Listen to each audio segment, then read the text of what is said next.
investigation into a potential hate crime in Burlington continues tonight after 3 Palestinian students were shot Saturday night. We have live team coverage for you with the latest details, including new reaction from lawmakers and members of the community. We want to start with NBC5's Sid Buley, who's live in Burlington with more on how police are working to determine if the shooting was hate motivated. Sid?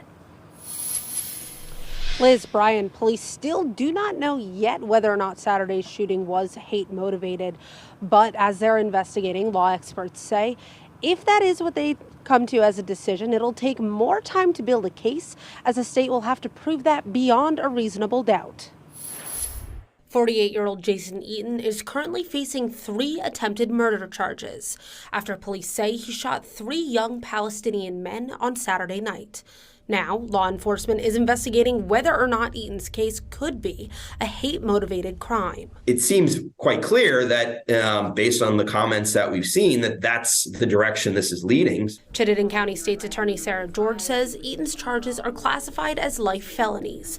If it is elevated to a hate-motivated crime, George's office would have to prove beyond a reasonable doubt an additional element of the crime. In this particular case, even with the hate crime enhancement, he would still be facing the same penalty, 20 years to life, but the judge could find an aggravating factor if the state proves that element beyond a reasonable doubt. Meantime, Nicholas Karist, the U.S. Attorney for the District of Vermont, praising the ongoing efforts of BPD, the ATF, and the FBI. Including, among other things, ballistic matching technology provided by ATF, and victim services and computer and cell phone analysis provided by the FBI. Looking at what might be written on those tablets, on those computers, on those social media accounts, to see if there is this history of racism, for example, will be part of any investigation, I'm sure. Karras says it's too soon to comment on the ongoing investigation.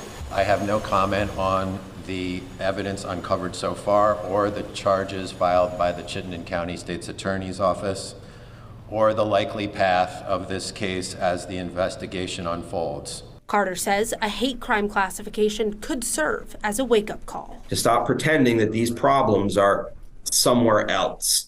And I think a moment of real introspection as to how do we build community, how do we maintain community so that these sorts of things don't happen in the future.